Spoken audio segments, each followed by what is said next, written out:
Okay, the first thing I want to talk about is the news on suspensions. Okay, the latest news on suspensions. Business verification suspensions are all of a sudden spiking. I don't know why. I don't know if it's because it's the tremendous growth in the number of Amazon sellers or that Amazon is beginning to vet new sellers more. But business verification issues are just taking off. I wish they weren't, but they are. And this is what you need to know. This is how we are winning business verification issues.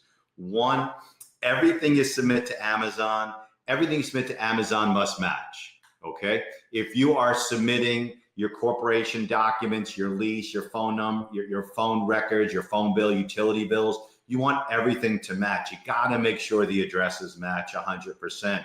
You want the names on each of the accounts to match. If your Amazon account is opened up in an entity, but your phone bill is in your personal name, that could spark a problem. It's better to have everything that match. The names need to match. We've seen sellers submit corporate telephone and utility bills where they've created the account in another corporation.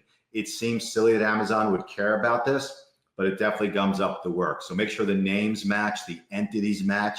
If one's a corporation, the other's an LLC, that is not a match. You really want everything to match.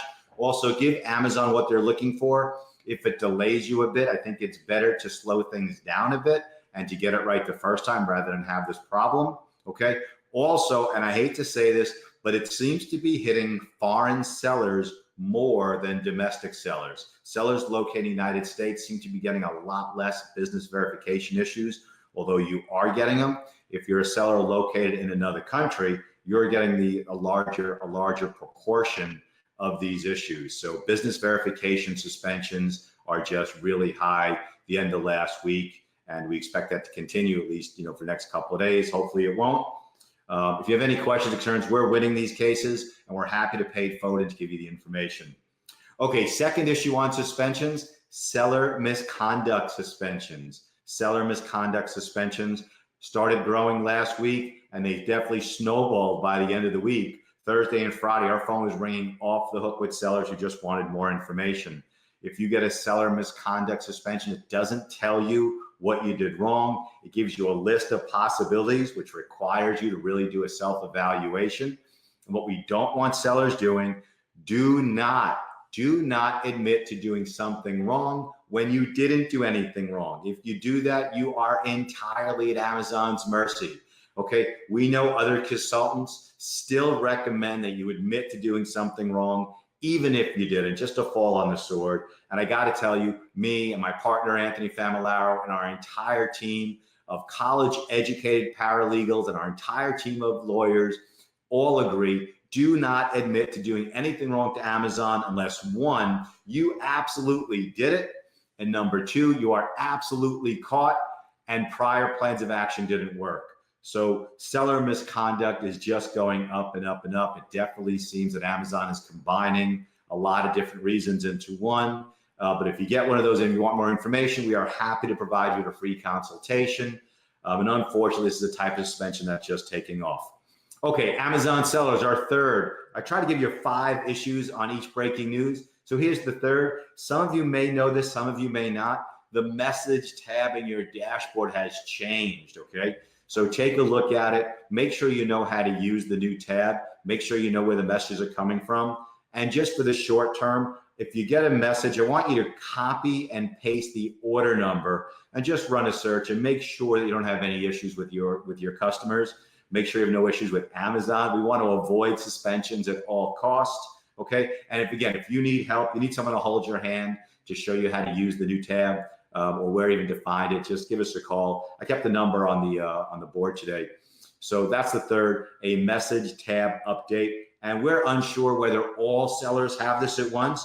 We've seen many rollouts over the years, and what Amazon will often do is just change the dashboard for some sellers, but not all. But the message tab has been updated at least for a significant number of sellers. Okay, fourth story of the morning, fourth story for this Monday morning. Suspected IP, suspected intellectual property issues.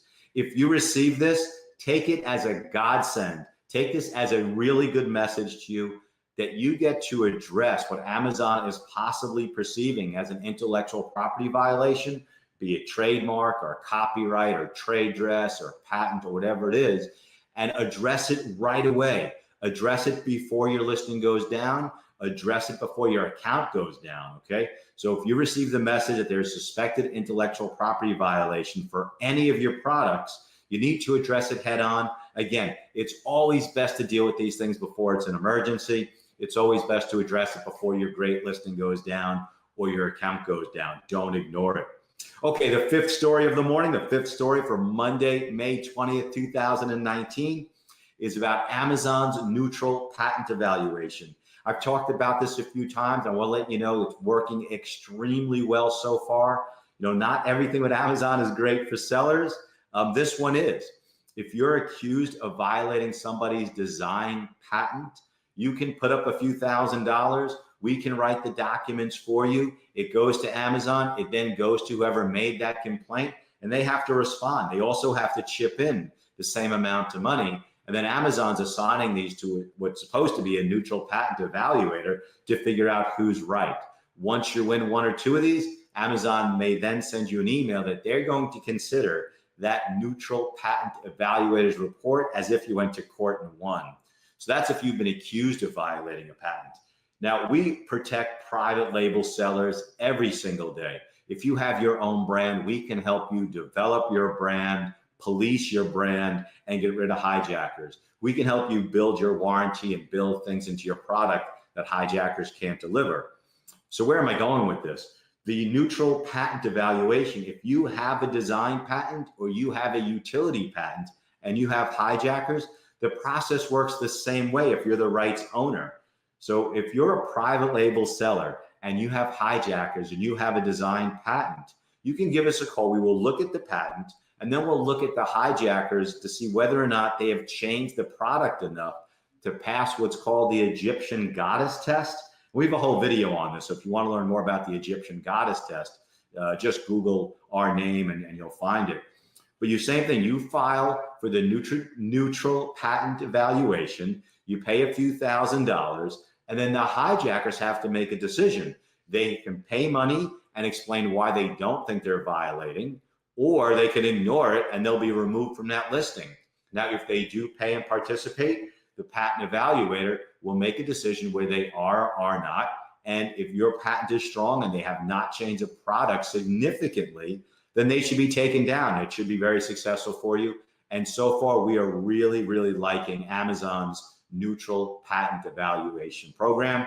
And again, if you Google it on our website, you run it in our search bar, you'll find a lot of material.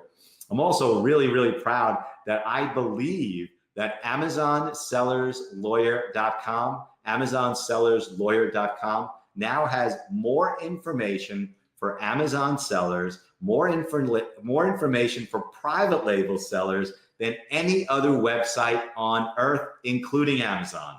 Okay, so please visit our website, AmazonSellersLawyer.com. And the last thing I want to talk to you about this morning is an incredible event in Gold Coast, Australia, that is May 28th, 29th, and 30th. And it is called Retail Global Gold Coast. I will be there. You're going to have the best speakers on earth traveling to one of the most beautiful places on earth to teach online retailers how to make more money, how to protect their private label brands, how to develop and protect their intellectual property rights, how to avoid suspensions, how to do SEO. I mean, it's just a really, really broad Amazon sellers event, e-commerce event for sellers all over the world.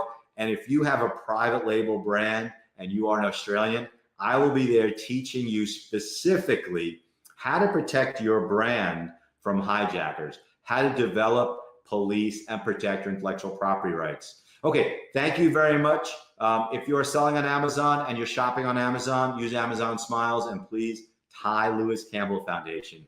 If you don't know what the foundation is, please check it out, Ty Lewis Campbell Foundation. They do nothing but raise money for pediatric cancers. Okay, please join me every single day. I'm going to try and keep up for Amazon Sellers Breaking News.